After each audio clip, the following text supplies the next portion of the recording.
April 26, 2011, Snellville, Georgia. 25-year-old Heather Strube is meeting her estranged husband in the Target parking lot to exchange custody of their shared 18-month-old son. But after the exchange, a random person dressed in a disguise confronts Heather, and before she can get in her car, words are exchanged, and the unknown person points a gun point blank at Heather's forehead, pulling the trigger and walking away. What would follow was the most bizarre set of details, including a wig, a mustache, a funny walk, a testimony from two men who would finally help prosecutors hold the killer accountable. This is the story of Heather Strube, the real in-law outlaw. Hey, y'all, I'm Chris Calvert. And I'm her husband, Rob Potter. Welcome to Hitch to Homicide. For better or worse. Till death do us part.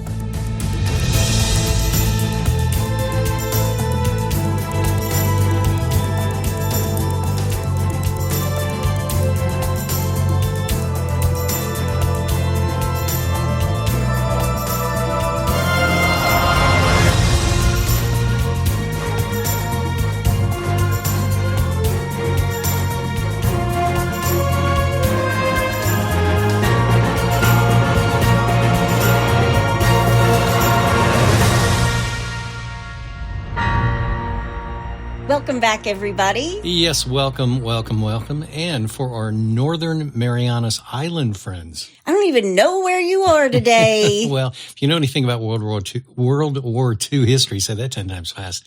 That was one of the islands that we had to overtake during World War II. And now it's a Commonwealth of the United States since 1986. Well, there you go. So here we go. Tiro, tiro, tiro. There you go. Very nice. Rob's always looking away to like wiggle in that World War II Oh, yeah. connection. Yeah. Oh, yeah. Well, wherever you're listening to Hitch to Homicide, be sure to hit that subscribe button. Then you can like, rate, and review the podcast, and that helps other true crime people to find us. It does. And if you're watching us on YouTube, be sure to hit that subscribe button below. Yes. You can find us on Instagram at Hitch to Homicide or on X at H2H_podcast. And if you want true crime with us all the time, every single day of the week, please go join our closed Facebook group, The In-Laws and Outlaws. Mm-hmm. Just go to Facebook, type in H2H In-Laws and Outlaws, answer a couple questions, and you're in. Go join. I like to post photos and other stuff in there. And it's just a whole really good group of caring people. It's a fun group. Who also love true crime. Yes.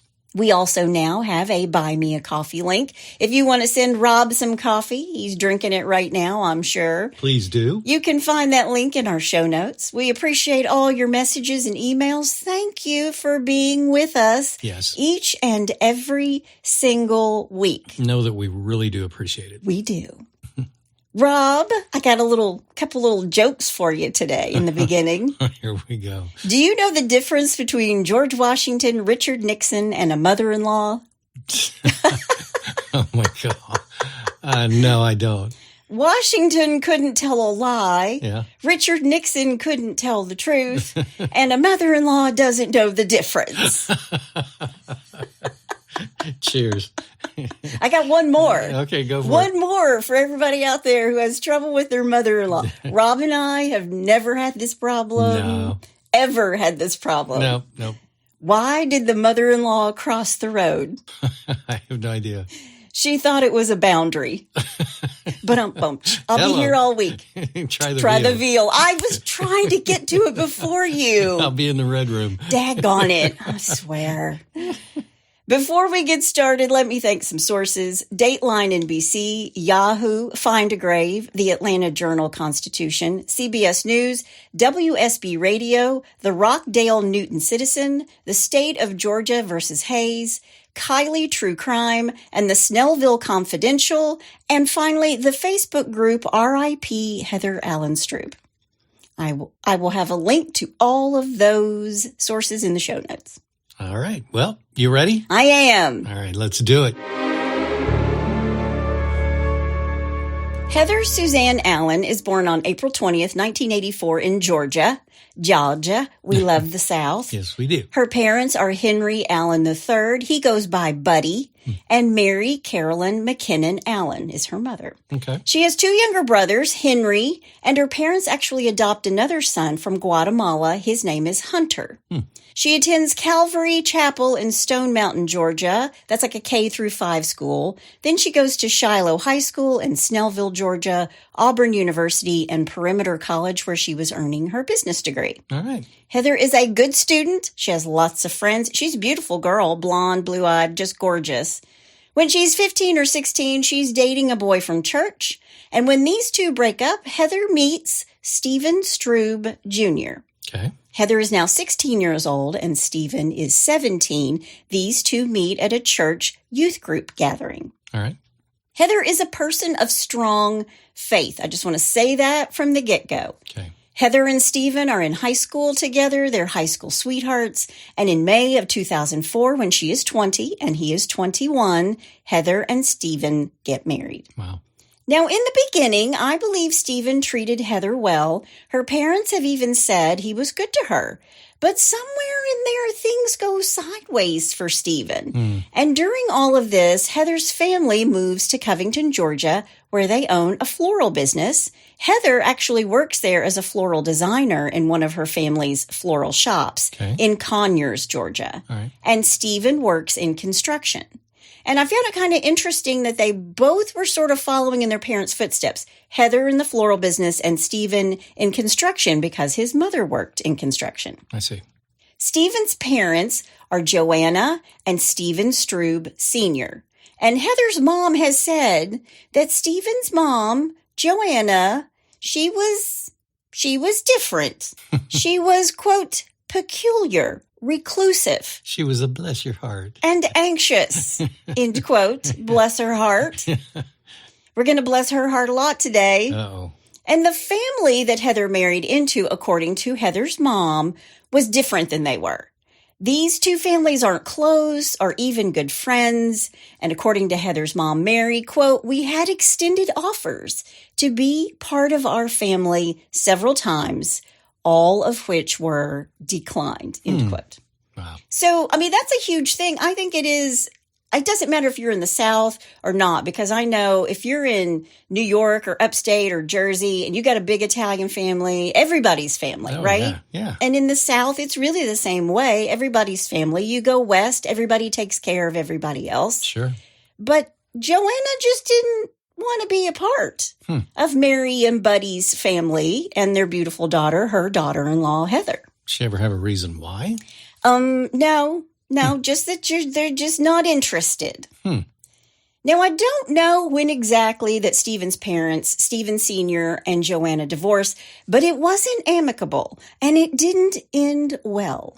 According to Stephen Sr., when he was walking out the door on Joanna, she pulled a gun on him, a gun he didn't even know she owned, a .38 Rossi revolver.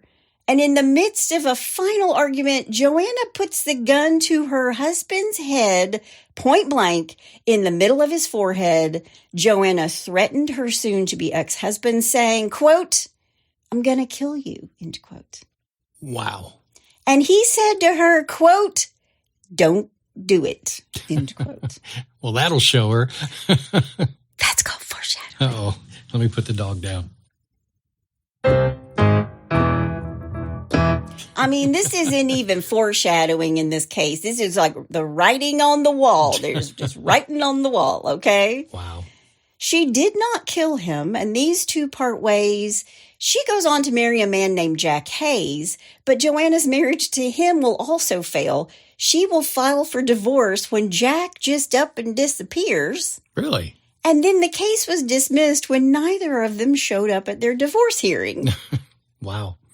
Regardless, Heather and Stephen are happily married, and 2 years after they tie the knot, they welcome their son into the world in September of 2007. They name him Carson. But remember I told you things start to go sideways for Stephen. Right. Because also in 2007, he is arrested and found guilty of burglary and criminal damage in Fulton County, Georgia. Really? He gets 6 years of probation for this offense. Wow. Now, I don't know if he was with the wrong people or in the wrong place at the wrong time, But that's not good. Yeah. Meanwhile, the floral business is booming. Heather's doing all these weddings. She's the main designer in the floral shop. Her mother is also a designer there, too. It's really a family affair. So much so that sometimes Stephen's mother, Joanna Hayes, would make deliveries for the flower shop. In fact, Joanna would come into the flower shop a lot, I believe, not to work, but to see little Carson. Okay. Because Heather didn't put Carson in daycare. She made a place for him there in the floral shop so he could be with her all the time. Best of both worlds. When you work for yourself, you can bring your child to work. Absolutely. And sometimes Joanna would help out by keeping Carson for Heather. But Joanna would also just sometimes show up into the floral shop and get Carson and take him into her car and drive away without saying anything to Heather. Really? Now, if you're a mom, Yeah. you know, there's some people, when my babies were little, I didn't even want anybody touching them. I'm like, I don't know what you have. Do you have whooping cough? Do you have the flu? What do you have? Do you have cooties? Do you have cooties? And all the young mothers out there are saying, yes, Chris, yes. You don't touch a baby unless you ask the mom. Right. But Joanna is very possessive of little Carson. And she liked to act like she knew what was best for this child all the time. Yeah. She's like mommy dearest. Yeah. She's the only one who's right. Right. And it's just my opinion. This is just my opinion. But I think Joanna is one beer shy of a six-pack on top of all of this, okay? Oh, man. Still, I think Joanna's behavior was a strain on Stephen and Heather's marriage. Yeah. Because from everything I read, Stephen didn't cross his mama. Maybe he was afraid to cross her. Sounds like it. But he really didn't cross her. Okay. But that wasn't the only strain on the marriage, because not long after Carson is born, Heather discovers that Stephen is cheating on her. Oh, geez. He's having an affair with a girl named Stacy. And I believe the way she found out was that Joanna brought in a receipt for some jewelry to show to Heather, jewelry that her husband had not given to her. He didn't buy it for his wife. And she didn't have it. Why would Joanna do that? She's stirring up some stuff. Oh, geez. She's stirring the pot. She's fanning the fire. Wow. And I think, in my opinion again, Joanna knew for a long time that Stephen was having the affair. Because it was a long-time mistress, according to many sources, and they'd only been married for 5 years. Wow. When Valentine's Day 2008 rolls around, Joanna is delivering flowers for the floral shop. It's a busy day, lots of deliveries. Joanna is on the delivery truck all day long with another floral delivery guy from Heather's flower shop. His name is Paul Panzino. Great name. And while Paul and Joanna are together that entire day, Joanna got to talking about how she thought she could commit murder and get away with it. Good Lord. She had the recipe for the perfect murder. Why does every criminal idiot think that they can get away with murder? Because they want to brag. They want to be somebody. They want to brag. Don't they watch enough Law and Order? Well, to know that you apparently can't? not. Apparently not, honey. Yeah. She tells him that she could establish her alibi by using her credit card at just the right time, somewhere away from the crime scene. And she also said that she could give her credit card to a family member to buy something with it, so she would have an alibi. And as far as the gun, well, she tells Paul she could buy a handgun from one of the guys at the construction site, so under the table, and then after the murder, destroy the gun using a grinder or a plasma torch.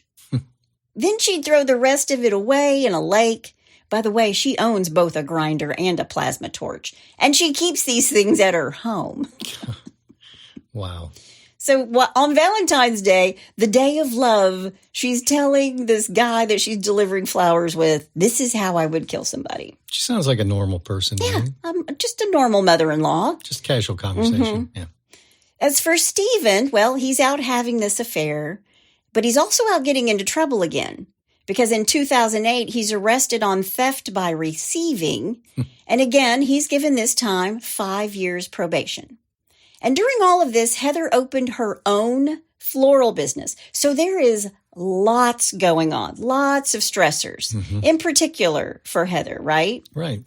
But when Heather discovers that Stephen's cheating, she wants to fight for her marriage. Remember, I told you she has a very deep faith. Right.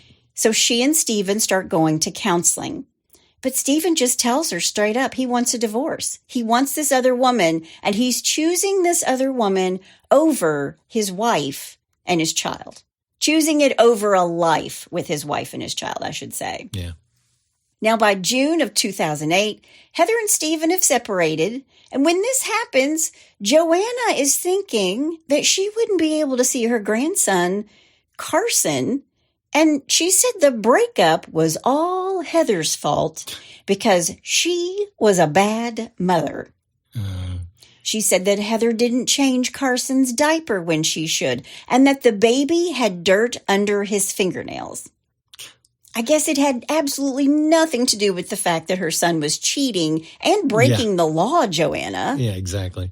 Stephen moves home with his mama, and then the divorce stalls because of a custody battle. Now, while they're separated, the agreement was that Heather would have primary custody of little Carson and Stephen would get him every other weekend. Right. And honestly, and again, this is my opinion, I think Stephen loved his son, but a baby is a lot. Right. And I think his mother was the biggest component of this custody battle.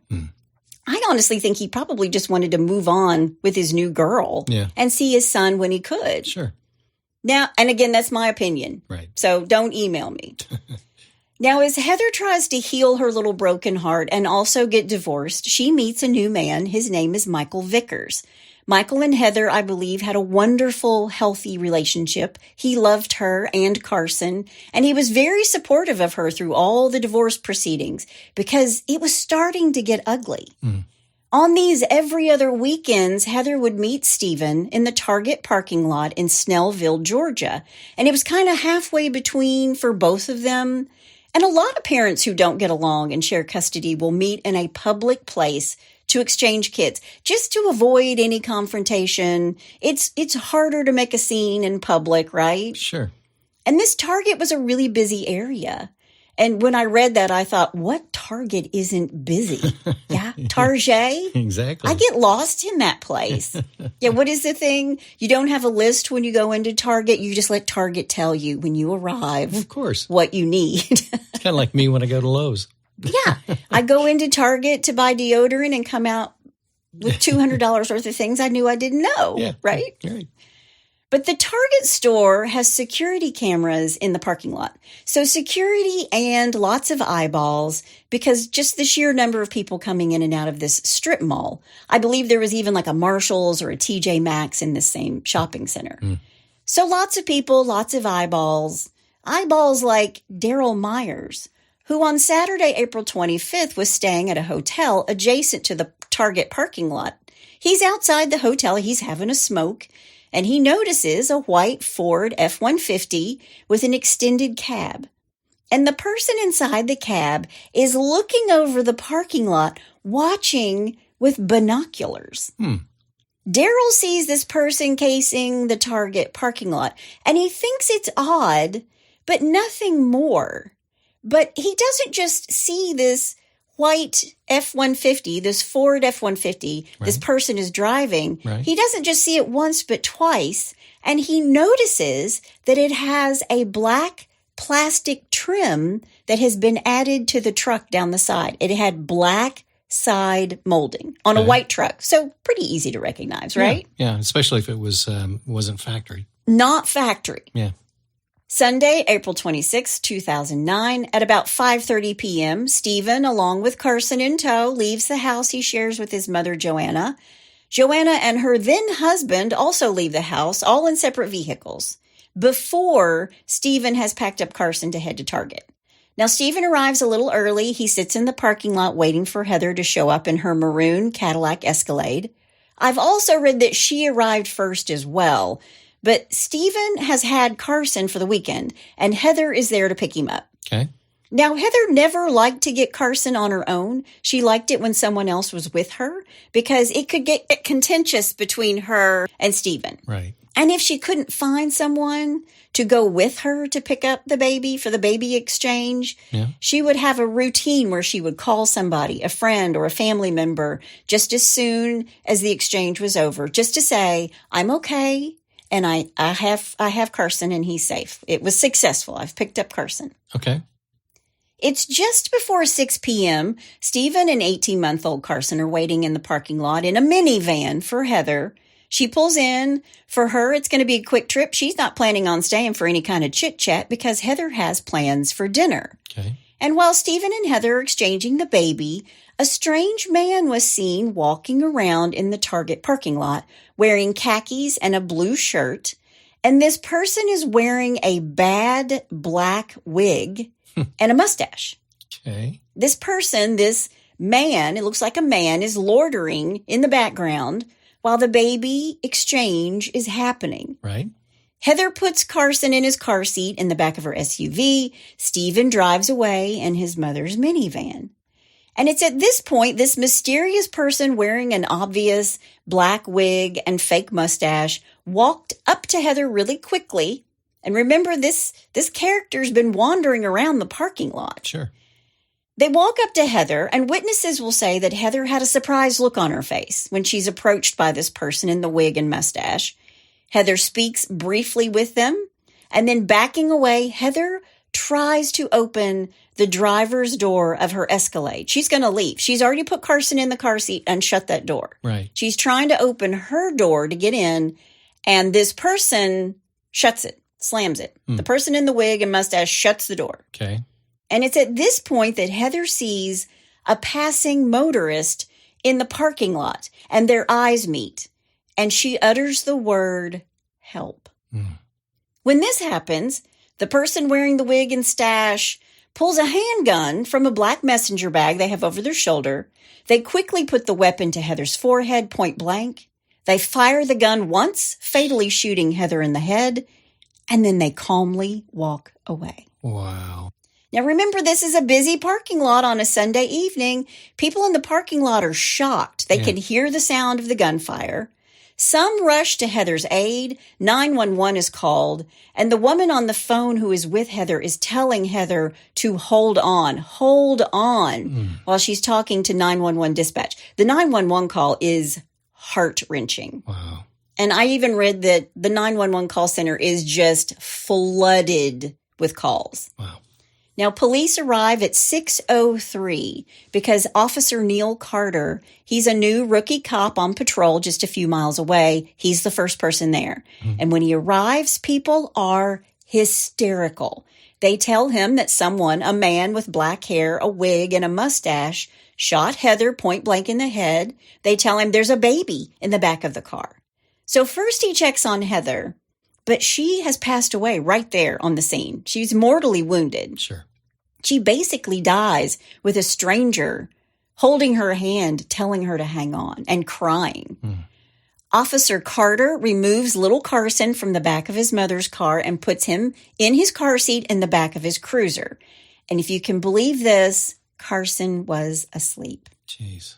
Now, the witnesses who've been calling 911, like I said, the switchboard is flooded, say there was a man with a wig and a mustache who killed this young mother. They tell police on the scene that there was this confrontation between the young mom and the person in disguise, and that Heather was shot point blank in the head. And then the suspicious character just walked into the woods next to Target that run right alongside Ronald Reagan Highway. Okay. Now, detectives and the chief of police show up to secure the scene. Little Carson was taken to the hospital to be looked at, and by this time, they've looked inside Heather's purse and found her ID, so they know who the victim is. They know who she is. Right. But they have a killer at large in this small town outside of Atlanta. So there are no signs of struggle at the scene. The killer didn't rob Heather. It wasn't a kidnapping. They didn't take the baby. It wasn't some sort of weird gang initiation. It wasn't a carjacking. Right. And what's more, there wasn't a shell casing on the ground. So the killer used a revolver because the killer didn't lean down to pick up anything after they shot Heather. The only blood on the scene belongs to Heather. Now, Heather's family is notified. They're devastated. Her friends are told. They too are devastated. Her boyfriend is told. They're all beside themselves with this news, as you might imagine. I'm sure. Her parents are out of town, actually. They're driving back home when they find out that their daughter's been killed. Wow. Police process the crime scene, and the handful of witnesses tell the officers that the shooter was a white male with what looked like a black wig and a fake mustache, carrying a satchel over their shoulder. The killer left on foot toward the back of the shopping center, so they call in a canine unit. And the dog starts at Heather's SUV. He tracks all the way to the Target store, around a corner to the back, and the dog goes to the rear of the store where there's a parking lot that backs up to this hotel. But once the dog makes it to the lot, he's lost. Mm-hmm. And they know, well, the killer took off in a car from there. Right. But nobody saw a suspicious person driving away. Or did they? Okay. Hold that thought. I'm holding. There were 6 eyewitnesses, 3 of which interested the police. One was a 29-year-old mom who was sitting in her car with her sleeping baby while her husband was inside Target. Her car is 2 rows from Heather's SUV, and she sees this green minivan pull up next to it. A white male, tall, brown hair, red shirt gets out. She describes the baby swap as quick.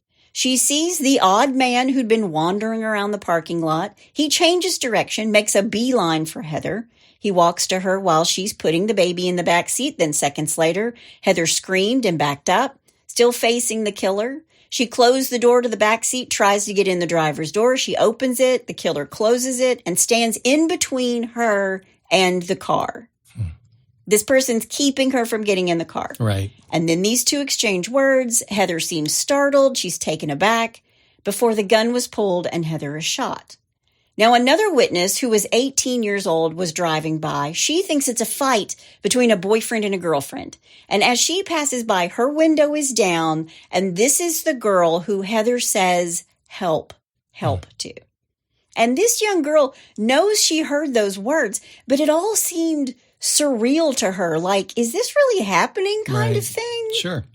And she's 18 years old. I'm taking up for this kid. Yeah, and it's something you don't see every day. And you just didn't really know what was happening. Yeah. And this 18-year-old tells the police that she actually saw fear in Heather's face. Finally, there's another young girl who's riding in the back of her parents' car, and she even pointed out to her mom and dad how poofy and dark the wig was and how fake it looked. And she commented to her parents, like, look at that guy's mustache and fake wig. Yeah. And the whole family turned and looked. Okay. They realized Heather was in danger. Right.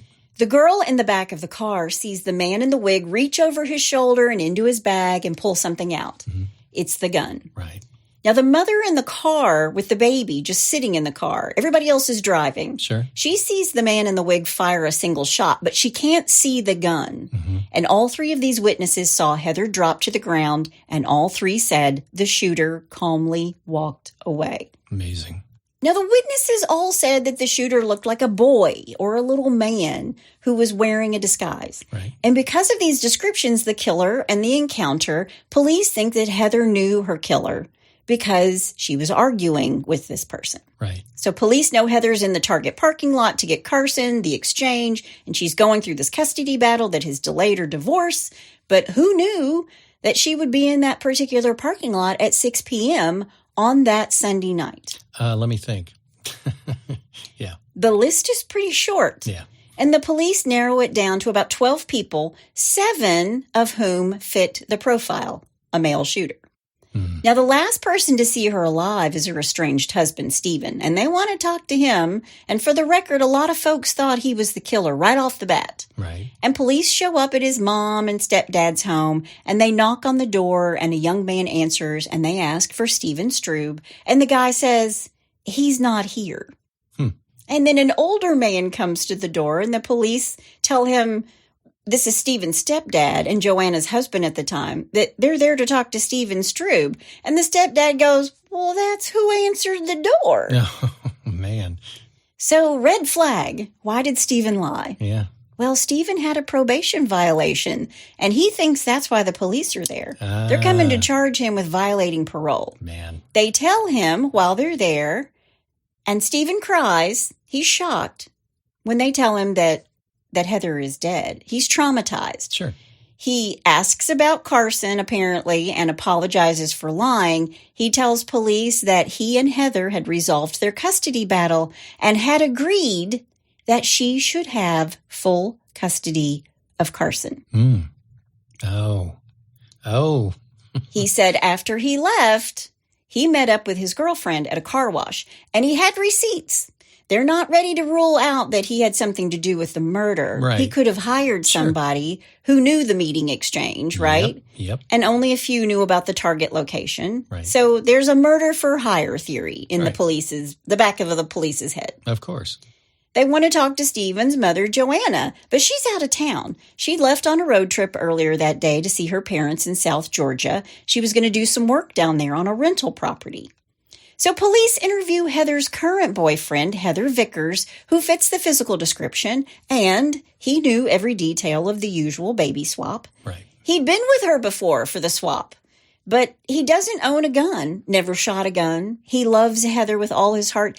And even though he was very calm while the police questioned him, he has an alibi. He's a restaurant manager 20 minutes away from this Target in Snellville. Okay. And he was at work the entire time and during the time of the murder. Right. When they interviewed Heather's friend, Tracy was the last person to see Heather before she met Stephen at Target. Tracy tells detectives that Heather didn't do drugs. She was a fantastic mother who loved her little boy. Mm-hmm. But Tracy tells police that she thinks that maybe Stephen was somehow involved just because of the custody battle. Okay. Then Tracy says the opposite of what Stephen has said to police. He tells the police that he and Heather had decided that Heather would have full custody of Carson. And Tracy says Stephen wanted full custody. Oh. Tracy also tells the police that Stephen had cheated on Heather, and when he was confronted with it, he refused to end the affair. But Stevens told police that right after he dropped off Carson, he went to this car wash where he met his girlfriend, Stacy. Then they drove back to Stacy's house and hung out until he went home, and that's when the police showed up. Okay. They, of course, take him in to question him, but they don't have anything on him, and so they have to let him go. Right. But other friends of Heather's are coming forward to say they think Stephen had something to do with it because Heather and Stephen's fights were bad. They were volatile. Okay. And Heather worried that Stephen was just not going to show up one day when she was supposed to get Carson back. And speaking of Carson, he leaves the hospital that night with a relative, and Heather's parents are on the road driving back when they get the news, like I said. And as soon as they make it back into town, Carson is with them. Good. And the next morning, Heather's mother, Mary, hired a family law attorney to fight for custody of Carson. Good for her. So police turned to footage of the security cameras pointed at the Target parking lot. The footage is grainy, but you could make out this small man with this wig and the interesting gait. One of the things they notice is that this person sort of has a stiff-legged walk and their feet are really far apart, okay? So it's an interesting walk, an interesting gait. And also, I mean, we're talking Target is a multi-billion-dollar company, correct? Correct. You think that they could get a little bit better quality security camera. I mean, what is this, Bigfoot? Come on. It does look like a little bit like, the Bigfoot footage. It's just, or the Zapruder film. I mean, it's very grainy. Yeah, it's really hard to make out. It's like bank security cameras and store security cameras.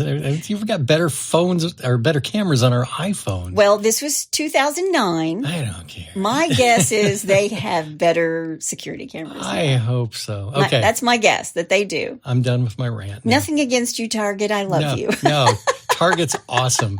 I'm just saying, every big corporate company out there, get better cameras. I think most of them do now. Good. I think most of them do. Listen, people's Ring cameras on their homes are excellent. So everybody else has had to step it up. If you put a Ring camera, you could put a Ring camera at Target and be able to pick up more, right? Exactly. Right.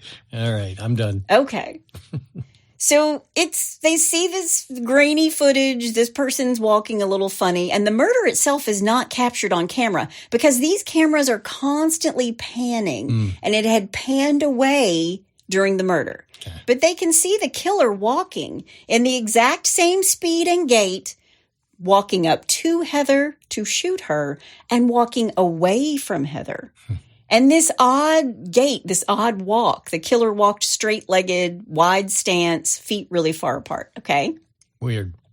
While police are looking into leads, they gather the eyewitnesses together and collectively they work up a sketch. They work with a sketch artist and they come up with a composite of what the killer looks like. And I'm telling you now, it's almost like a cartoon character. Nice. Crazy hair, crazy mustache. Wow. It looks like Sonny Bono. That's what they think the killer looks like, Sonny Bono. Wow. They go to the media, they share the footage from the parking lot, and the artists sketch in the hopes that somebody saw something. And somebody did. Because remember Daryl, the truck driver, staying at the hotel behind Target? And his other brother, Daryl? No, I'm just kidding. Most people won't know what that reference is. Yeah, you were showing our age. We're showing our age. Yeah. But this Daryl, the one who notices the white Ford F-150. Oh, yeah, with the extended cab. And the black trim. Yeah. He calls police and tells them, you know what? I saw this truck the day before the murder and then on the day of the murder. And when Daryl locked eyes with the person behind the wheel of the truck on the day of the murder, they peeled out of the parking lot behind Target. Gone. Yeeted on out. So police go through car registrations, and as you might imagine, there are a lot of white Ford F-150s in the state of Georgia. However, but one of them belongs to someone that they have yet to question. Yep. Stephen's mother, Joanna Hayes. And police are thinking, what are the chances that Joanna's F-150 has black molding down the side, like Daryl says? Yep. And detectives ask him, hey, you want to take a ride? Let's take a ride. Yeah. And he says, sure. They get in the car. They drive past Joanna's home and they say to him, do you recognize any of the vehicles in the driveway here? And he goes, that's the truck right there. Yeah. That's the truck with the aftermarket black trim. Yeah. And police are like, hold the phone. Shut the front door. Maybe it wasn't a small man, but a woman. Mm-hmm. Detectives get search warrants for Joanna's truck and her home, and when they present her with the warrants, they can see with their own eyes that Joanna fit the description of the killer, her height and her weight. Yeah. So they ask her to come back to the police station with them voluntarily, and she says... No. Of course she did. No, not going. Not going to do that. So they sit down with her and they have a conversation. They need her alibi. And she tells them on Sunday, April 26th, she went to Home Depot. She did chores around the house. And then late that day, she drove the white truck to see her parents in Luthersville, 75 miles away.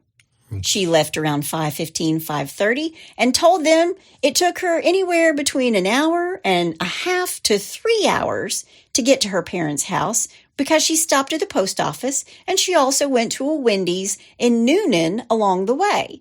And she tells the police, if you just go look in my truck, there's a Wendy's receipt in there. So you'll know by looking at that, I couldn't have done it. And the detectives are like, we'll get to that later. Yeah. We'll get to your receipt later. Yeah. In the meantime...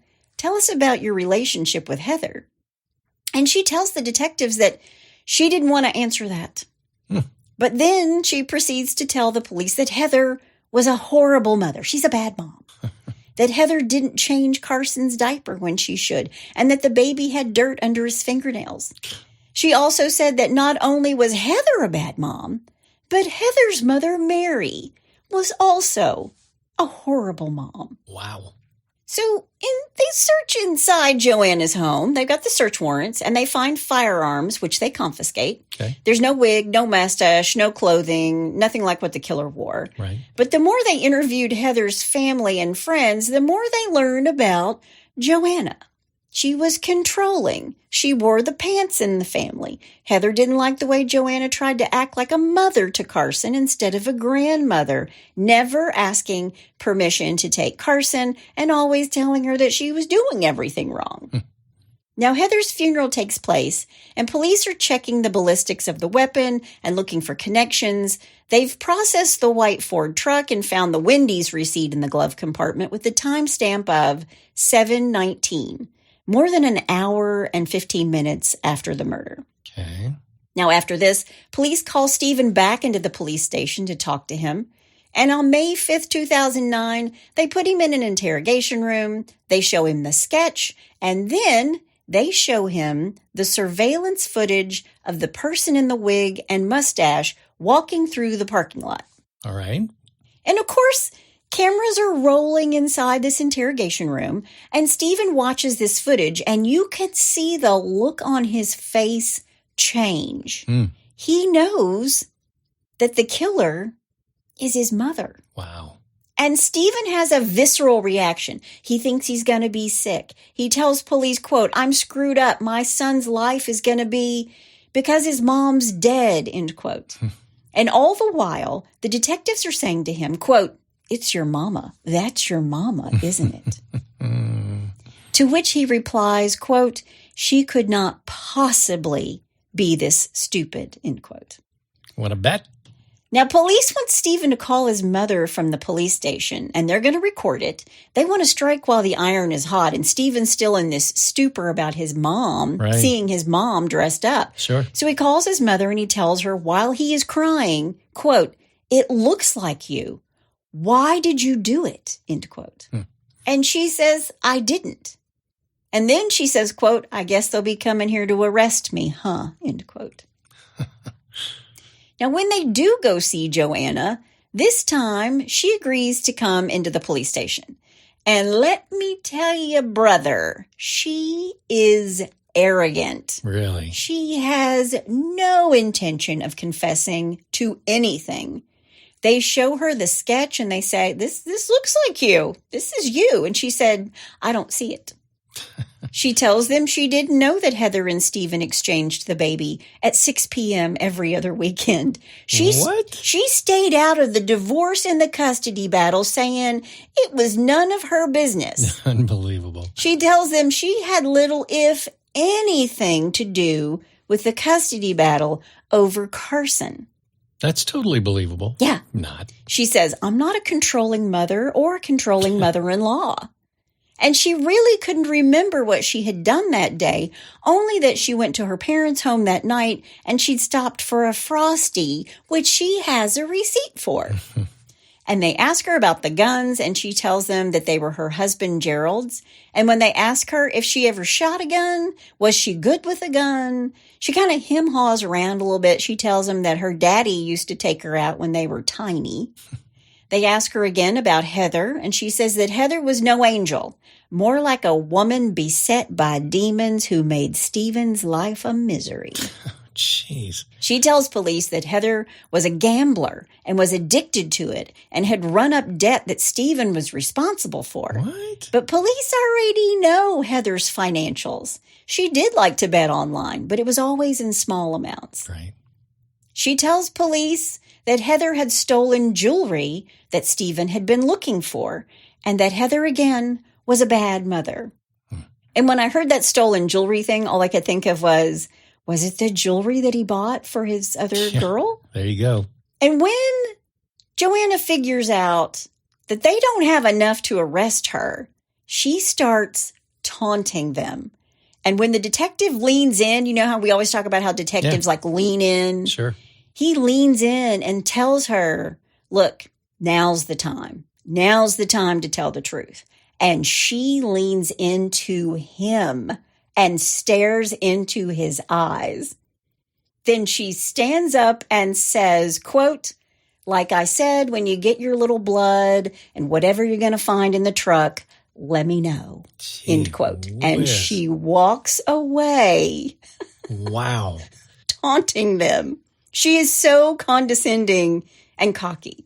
She's got some big cojones. She does. Wow. But they don't find much of anything in the truck. There's no blood. There's no DNA.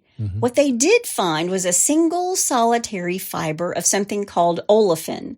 And olefin is a synthetic fiber made from polyolefin, and it's used in wallpaper, carpeting, ropes, and wigs. They could find 2 particles that could be gunshot residue. Somewhere in here, Joanna even passes a polygraph test. Jeez. By the way, I read that when they got the truck, they were like, this is the cleanest, older truck we have ever seen. Wow. They bring in witnesses. They put Joanna in a lineup, but these people can't say for 100% certainty that Joanna was the killer. Right. So 6 months go by, and no one has been arrested for the murder of beautiful Heather Strube. All they have is circumstantial evidence. Still, police go to the DA. His name is Dan Mayfield, and they say, this is what we've got. We're not getting anything else. And Dan Mayfield takes it to the grand jury, who decided that the prosecutor did, in fact, have a case. There you go. They went and picked up Joanna, and on October 22nd, 2009, they indicted her on charges of murder, aggravated assault, and possession of a firearm. When they arrest her at her parents' home and get her back to the police station, she clams up. She's cool as a cucumber, but she stops. She doesn't say a thing. She said, I didn't do it. I told the truth. I want a lawyer. There you go. That's what she tells them. Yep. But as they start putting the case together, Stephen backs off on his whole claim that the person in the video is his mother. But the DA and assistant DA know they don't really have anything big. There's no DNA, no wig, no weapon, no fingerprints, just a lot of little things that all point to Joanna as the killer. Right. And when the trial begins on May 2nd, 2011, Bruce Morris, who is defending Joanna, and the assistant DA, Krista Kirk, has now joined DA Dan Mayfield. And in the beginning, I read in this newspaper article, it didn't look good for the prosecution. All of the eyewitnesses thought that the killer was a man. A man, right. But when the prosecution put Daryl, the truck driver, on the witness stand, the tide began to turn. Okay. He ID'd Joanna's truck. He said it was a woman wearing a bad wig, and when he spotted her, she peeled out of the parking lot. And as far as the Wendy's receipt, well, the police drove the route. And if they left Target at 6:03 when the killer would have walked away, they would arrive at the Wendy's at just about 7:19. Just the time that's on the receipt. Right. Yeah. Okay. The receipt, she was so eager to show them. Sure. They never found the gun, but the ballistics showed it was a .38 Rossi or Taurus make, and Joanna said she didn't know neither. But Stephen Strube Sr. takes the stand and says, well, that's just not true. He told police that she definitely owned a .38 Rossi and that she had pointed that very gun at him before he left her. Yeah, that's right. And when he got on the stand, he tells the jury how she put the gun right to his forehead, just like the killer had done to Heather in the parking lot. Wow. But the prosecution wasn't done. They call Paul Panzino to the witness stand, and he told the jury how Joanna shared with him on their very long day on Valentine's Day how she would commit the perfect murder. Yeah. All the way down to having a receipt.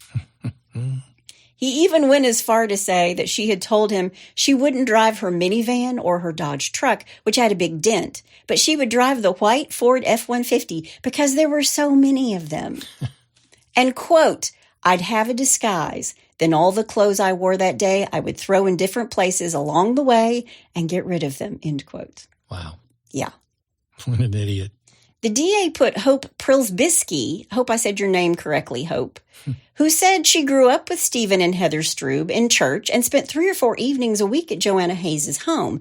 And after reviewing the surveillance footage of the suspected shooter, after this airs on the news, Hope goes to the police and says, I know who that is. That's Joanna Hayes. Saying that Joanna was, quote, very controlling, end quote, and that Heather was fearful of her mother-in-law during the divorce. She said Heather confided to her that she didn't feel physically safe around Joanna. Quote, those were her exact words. She didn't know if Joanna would try to hurt her, end quote. Man. When they get Stephen on the stand, he tells the jury that, well, I've changed my mind. He didn't think, I don't think that's my mom. I don't think my mom's the killer. And buddy, let me tell you, they showed the jury the taped interview before where he's ready to throw up. Yeah. He's sick to his stomach. He's crying when he sees it for the first time. And it is evident on this guy's face that he's like, holy cow, that's my mom. Yeah, he believed it. But the defense says that the police only went after Joanna. They worked their entire case around Joanna to make sure that they could show that she was the killer. And the truck driver said he saw the white truck in the parking lot the day before, but the defense said it couldn't have been her because she was away at her parents' house, 75 miles away, which I don't believe. She could be in both places that day. Sure. But on May 18th, 2011, after the jury deliberated for 2.5 days, they came back with a verdict. I have no idea. Guilty. There you go. Murder 1. Good. She got life with the possibility of parole in 30 years. Wow. She really thought she was smarter than everybody else. They always do. A local TV station interviews her after the verdict and sentencing, and she expresses zero remorse for Heather or her family, only for herself. She's crying and saying that she wants the truth to come out and that they can see that, quote, I didn't do this, end quote. Yeah. Okay, whatever. When asked, why should they believe you? She says, quote, no evidence against me, end quote. She says she's innocent, but her arrogance was actually so incriminating when she was there. Now, apparently during the trial, she did cry and shake her head and stuff like that. But she really broke down when they're like, you're going away. You're going to prison for 30 years. Yeah, exactly. After Heather's murder happens, right after the murder happens, Stephen was taken to jail for his parole violations, and he was released in November of 2009. He eventually remarries, and he does have another child. Okay. Heather's parents were granted temporary custody of Carson after Heather's death. Stephen's attorney claimed that they had kidnapped their grandchild. Jeez. I mean, his dad's going off on a parole violation. Oh, my gosh. But Steve, who claimed to have made $115,000 a year, made no attempt to find Carson after the murder, nor did he ask about his well-being, according to the court's findings. And eventually, Mary and Buddy, Heather's parents, did gain full custody of Carson. Good. And Heather's parents raised him together until Mary passed away in 2014. Now, Buddy raises him alone, but he makes sure that he has a relationship with his father, Stephen. Okay. And according to a Facebook page dedicated to Heather, her son is doing great. He would be like 16, 17 years old now. Okay. Heather was never going to back down to her mother-in-law, this loving, giving young woman. She was ambitious. She always tried to see the best in people. And I have to think that maybe that's why she was with Stephen, and maybe why she stuck with Stephen through everything that was happening. Yeah. And as for Joanna, she's in the Pulaski State Prison in Hawkinsville, Georgia. She says of jailhouse life, well, it's, quote, hollow and unbelievable, end quote. But she says she survives with, quote, a lot of prayer, knowing that I can lay my head down and sleep at night because I know I am right with my God, end quote. Whatever, Joanna. And I think that's a good plan for Joanna. She better give her heart to Jesus because her ass now belongs to the state of Georgia. That's it. Whatever makes you feel better, Joanna. Joanna appealed her verdict, but the Georgia Supreme Court upheld the murder conviction in March of 2013. Joanna will be eligible for parole, in 2041 when she will be 75 years old. My guess is that she won't be granted parole in 2049, but you never know. Yeah, I don't think so. Our hearts go out to Heather's family, for sure. It's such a tragic story. It's the story of this beautiful mom, Heather Strube, and this horrible person, her killer mother-in-law, Joanna Hayes. But that's all I have to say about that. She is only one, but what if one is all that's needed? Hospice nurse Indy Luce has fallen in love. After caring for billionaire Louis Thornberry until his final breath, she's now engaged to marry the heir apparent of the global tech empire, David Thornberry. But as the divinely marked Indy packs up her old life to begin anew, a sacred promise comes back to haunt her with a vengeance. As an unrelenting spiritual battle unfolds in the shadows, the descendants of those like Indy find themselves persistently lured and ensnared as a relentless surge of evil becomes an unstoppable force.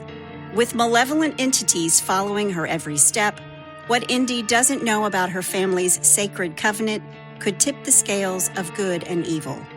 The follow-up to the paranormal suspense novel Lead Me From Temptation and Book 2 of the Divine Darkness series, Deliver Me From Evil, is now available March 29th, 2024, wherever you buy or download books, or go to chriscalvert.com. If evil prowls seeking someone to devour, can one woman seek and save that which is lost? Well, all I can say is I'm glad I had a wonderful mother-in-law and that she liked me. She did. She loved you. Oh, my God. She loved you. I know. She loved you more than she loved me. No, she didn't. Oh, man. I think there was a quote in there somewhere that was kind of like, she hasn't killed you yet, honey. Robbie, she hasn't killed you yet. I guess she's just not going to. And she didn't mean like physically killing, but yeah. As you might notice, I'm a lot, but Rob is really good with me.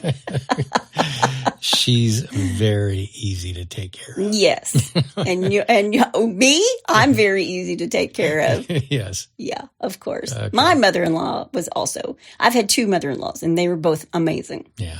Yep. All right. Well, let's leave that behind. Let's. And be grateful for our wonderful mother-in-law. Yes. Because my mom loved you. And let's do a little bless your heart. Well, bless your heart.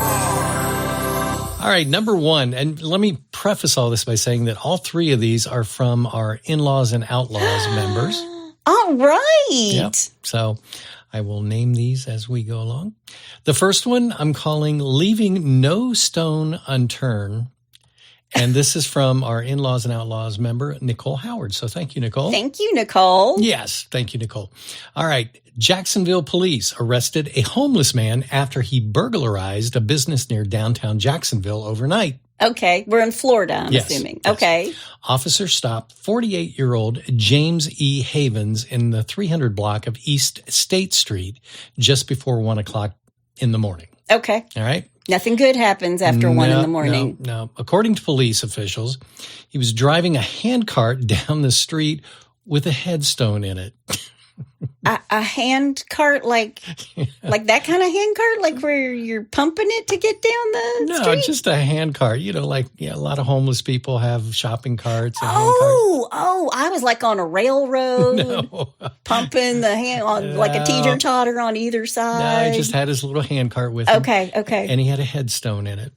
Whose headstone did he have? Well, upon further search of Havens, officers are also said to have located burglary tools. Further investigation revealed that Havens allegedly broke into a fenced area behind Jacksonville Monument Company. Oh. Yeah, it was at 330 East State Street prior to the stop. All right.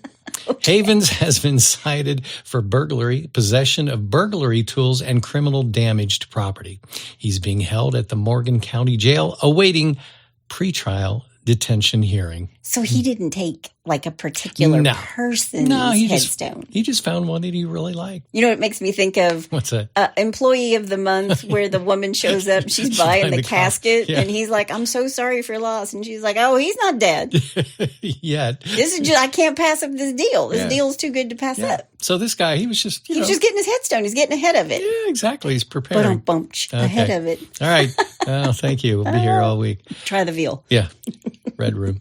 Number 2, for better or for worse. Oh, that's such a good one for today. It is. Yeah. And this is from our In-Laws Outlaws member, Jennifer Leet. Thank you, Jennifer. Thank you, Jennifer. Louisville, Kentucky. Oh, gosh. Just a stone's throw. Yeah. A wedding night celebration in Indiana ended with the groom and another man in jail while a third man was sent to the hospital with a gunshot. Was it a gypsy wedding? Have you ever watched those, My Big Fat Gypsy Wedding? There's always something going on that show. Yeah, they shot this guy in the hand. Yeah. Well, according to Indiana State Police, a woman called 911 to report the groom, Corey Parker, allegedly shot her boyfriend during an argument and fight with another man who was later identified as Jonathan Goff. All right. So a girl shot her boyfriend and another guy. No. She called the police to report the shooting. Oh, okay. I'm with you now. I'm a little bit thrown because this is Louisville news, but it actually happened across the river, across the Ohio River in Indiana. Okay. Oh, okay. Yeah. Okay. She told police she thought it was a drunken accident. Right? Okay. Parker had just finished celebrating his marriage when the shooting happened, when it occurred, okay? Marriage license records indicate Parker and his wife have been legally married since 2022, all right? Okay. Parker told police his bride had left with Goff's wife to return to the hotel. He said Goff had gotten into an argument with his own wife after being accused of flirting with another woman. Are you keeping track of all this? I'm trying. I know. Parker told police as he was leaving, he and Goff got into an argument where they both shoved each other. Parker got into his car when Goff came down on top of him. All right. Okay. Parker told police he believed Goff was trying to get his gun in the car's center console. Parker said the gun was in both of their hands when, in all the rustle and bustle, the gun went off, striking the boyfriend of the woman who called 911. Okay. Parker told police he wasn't sure where the man had come up from, but he thought he was trying to get the gun from him and Goff. I know. Parker said he didn't intend to shoot him. He was charged with battery for punching Goff in the face and criminal recklessness for shooting the third man in his hand. Not a wedding unless somebody gets shot. Yep. Goff was also arrested on the same two charges. He has also pleaded guilty and was given a $3,000 cash bond. Oh, wow. And if you could keep track of all that. I needed a board. I know, a whiteboard. Needed a little board where I could move all the characters around. Yeah. Well, they're both set to go to trial in September. Yeah. And the moral of the story is? Don't get a fight at your wedding. Don't bring a gun yeah. to the wedding. Yeah. Okay, third and finally, this is a little bit easier to follow. Okay. Oh, dear, it's a John Deere. Oh, dear. Okay. And this is from our In-Laws Outlaws member, Rebecca Bannister. Thank you, Rebecca. Yes, thanks, Rebecca. On April 30th, Oconee County deputies stopped Willie Laginas, 64, after they noticed him riding on a lawnmower on a road on Highway 186 westbound close to Payne Road. Deputies said they noticed Laginas put down a black can from his mouth and steer the lawnmower off the road. Okay. Okay. When authorities asked Laginas why he was on the road, he said he was trying to get home. The sheriff's office said he told deputies he had left the Golden Pantry. What's the Golden Pantry? It's a food store. Oh, okay, okay. Yeah. According to deputies, Laginas' breath smelled like alcohol, and he had the bag lying by his feet on the lawnmower. All right. Laginas allegedly threw the beer can on the side of the road. He then showed deputies the remaining cans of beers in the bag, according to the report. Okay. Laginas told deputies that he drove to the Golden Pantry 15 minutes before being stopped. He told deputies he had one beer. They always say, I've only had one. Yep. Laginas asked deputies to give him a chance and that he had already been in this situation previously. This has happened before. Yeah. Don't do this to me, guys. Yeah. Officials said Laginas told deputies he was hit by a car in 2024 after riding his lawnmower on the road. Okay. He was arrested and charged with DWI alcohol, an open container, and a low-speed vehicle violation. He was booked into the Oconee County Jail. Oh, bless his heart. I know. Maybe I should or shouldn't bring this up, but don't you and all your buddies ride lawnmowers to a bar somewhere when you have your cookout? That's an entirely different episode. Okay. So it's true. Well, we'll get into Isn't that So- true? Just say yes or no. Just Yes, say yes it's or no. true. Okay, there it is. But See, we're- folks? We're on private property though, and it's okay. Guilty. I called him out, y'all. Guilty. We'll talk about that someday. Oh, mercy. That's I'll give a shout out to Tommy Milligan. There you go. I've gotten those phone calls where they're having a really good time. What can I say? Boys will be boys, doesn't matter how old you are. Oh, Lord. Yeah. Well, if you have a bless your heart or you're riding your lawnmower somewhere, all you got to do is go to hitchedtohomicide.com where there's a pull-down menu. Yep. While you're there, you can also suggest a case and you can tell us about your own true crime story. Unless it involves a lawnmower. Or Rob and his buddies. That's my amazing lawn mowing riding husband out there. And that's my beautiful bride in the booth. Join us next time on Hitched to Homicide. Bye, y'all.